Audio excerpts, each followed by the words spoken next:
महिपालपुर में धमाके की आवाज सुनाई दी है। रेडिसन होटल के पास धमाके की आवाज सुनाई दी है। ये दिल्ली से जानकारी सामने आ रही है। महिपालपुर बताया जा रहा है जहां पर धमाके की आवाज आई है और वहां पर रेडिसन होटल है। रेडिसन होटल के पास धमाके की तेज आवाज सुनाई दी है। इसको लेकर अब वहां से जैसे जैसे जानकारी सामने आएगी आप तक पहुंचाएंगे। धमाके की किस चीज की आवाज थी, क्या कोई वहां पर सिलेंडर ब्लास्ट हुआ या कुछ और रीजन था, या क्या? वरुण जैन इस वक्त हमारे सहयोगी जुड़ चुके हैं। वरुण, क्या जानकारी मिल रही है जो ये कहा जा रहा है कि रेडिसन होटल के पास तेज धमाके की आवाज सुनाई दी? कैसी ये आवाज थी?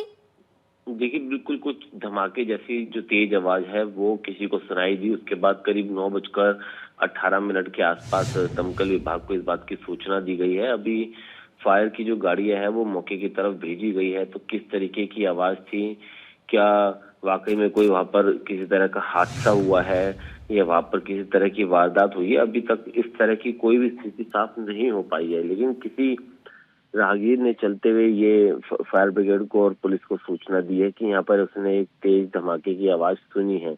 अब ये धमाका किस तरह का था, क्या कोई धमाका हुआ है या किसी गाड़ी का टायर फट गया या कोई सिलेंडर फटा है या उसके उस शख्स के कानों का ये धोखा था कि उसने किसी आवाज को धमाके जैसी आवाज सुनाई दी। अभी कोई भी किसी तरह की स्थिति बिल्कुल साफ नहीं है, क्योंकि जिस तरीके से अभी दिल्ली में हाल ही में चांदनी चौक इलाके में पूरा धमाका हुआ है, तो एक कहीं ना कहीं पैनिक सिचुएशन भी है। लोगों के मन के अंदर एक डर भी है, एक खौफ भी है।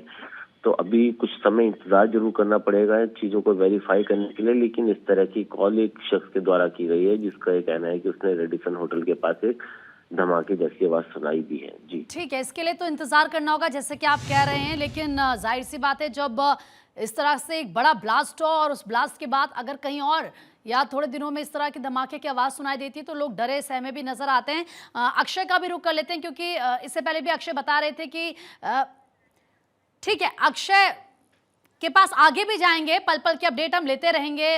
अक्षय, इंदर और वरुण, आप तीनों का बहुत बहुत शुक्रिया फिलहाल के लिए तमाम जानकारी देने के लिए।